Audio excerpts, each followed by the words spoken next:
Assalamualaikum warahmatullahi wabarakatuh. Kami dari kelompok pertama akan menjelaskan beberapa poin dari materi sosiologi dakwah. Di sini ada 4 poin. Yang pertama ada konsepsi dan posisi sosiologi dakwah. Yang kedua ada tujuan sosiologi dakwah. Dan yang ketiga ada masyarakat berdasarkan perspektif dakwah. Dan yang keempat ada hubungan dakwah dan masyarakat. Jadi yang pertama itu ada konsepsi dan posisi sosiologi dakwah. Secara epistemologis, sosiologi dakwah itu terdiri dari 2 kata teman-teman. Yang pertama ada sosiologi, yang kedua itu dakwah. Jadi sosiologi di sini itu adalah ilmu yang mempelajari kehidupan masyarakat dan bagaimana manusia itu berinteraksi dalam kehidupan sosial. Sedangkan dakwah itu adalah upaya mengajak manusia kepada kebaikan dan nilai-nilai Islam. Jadi, sosiologi dakwah itu adalah ilmu yang mengkaji upaya pemecahan masalah-masalah dakwah dengan menggunakan pendekatan sosiologi. Jadi artinya dalam berdakwah itu kita itu tidak hanya menyampaikan pesan agama saja, tetapi kita itu juga memahami kondisi sosial masyarakatnya juga. Nah, selanjutnya itu sasaran utama sosiologi dakwah. Jadi, sasaran utama sosiologi dakwah di sini itu adalah manusia, baik itu sebagai individu maupun sebagai kelompok atau masyarakat. Karena yang menerima dakwah itu adalah manusia dengan latar belakang yang berbeda-beda. Kemudian ada posisi sosiologi dakwah. Jadi posisi sosiologi dakwah itu berada di antara ilmu sosiologi dan ilmu dakwah. Jadi sosiologi dakwah itu menjadi sumber informasi tentang berbagai perkembangan yang terjadi di masyarakat. Dengan memahami kondisi sosial, budaya, ekonomi, dan lingkungan masyarakat, seorang dai itu dapat menentukan cara dakwah yang tepat dan efektif, karena kondisi masyarakat itu akan sangat memengaruhi cara menyampaikan dakwah dan dampak dari dakwah itu sendiri. Jadi dapat disimpulkan bahwa sosiologi dakwah itu dapat membantu kita agar dakwah itu tidak dilakukan secara sembarangan, tetapi berdasarkan pemahaman kondisi masyarakat, sehingga lebih tepat sasaran dan membawa dampak yang positif. Selanjutnya, tujuan sosiologi dakwah. Yang pertama, menganalisis proses sosiologi keberagaman baik dalam keluarga maupun masyarakat. Yang kedua, menganalisis perkembangan dan kemajuan sosial keagamaan.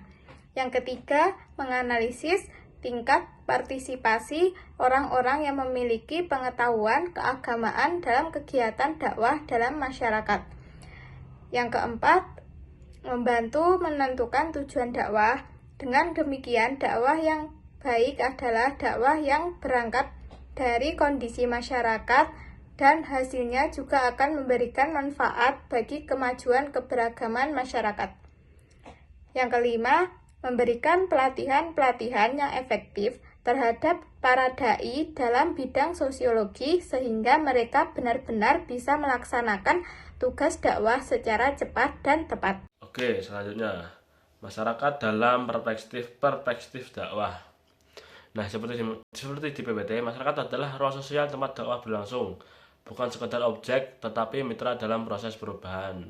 Nah, maksudnya masyarakat itu tempat dakwah dilakukan. Dakwah tidak terjadi sendirian, tapi di tengah kehidupan orang-orang. Jadi masyarakat itu bukan cuma orang yang kita beri nasihat, tetapi orang yang kita ajak bersama-sama untuk berubah jadi lebih baik.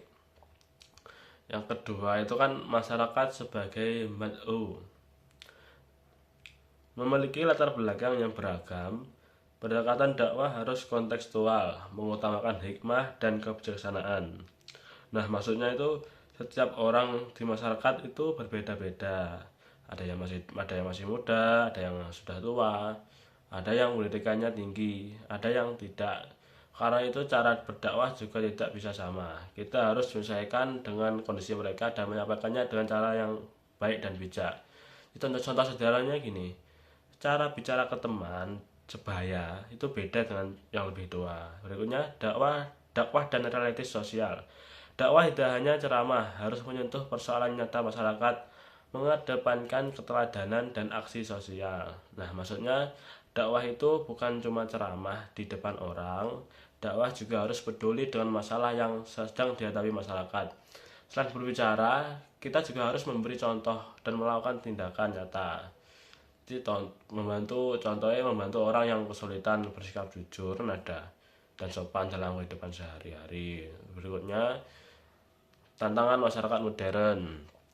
Individualisme, pengaruh media sosial, perubahan pola pikir generasi muda. Nah, maksudnya itu sekarang banyak orang lebih sibuk dengan dirinya sendiri. Media sosial juga sangat mempengaruhi cara berpikir. Karena itu, dakwah harus bisa mengikuti perkembangan zaman supaya tetap bisa diterima, terutama oleh generasi muda. Jadi dakwah itu harus memahami masyarakat, menyesuaikan cara penyampaian dan hadir dalam kehidupan nyata.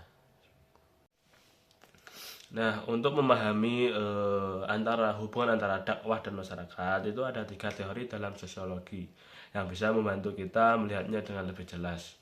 Yang pertama itu ada teori fungsionalisme struktural. Menurut Emil Durkheim, masyarakat itu seperti satu sistem yang saling terhubung. Di dalamnya ada norma, nilai, keluarga, dan aturan-aturan yang mengatur kehidupan bersama.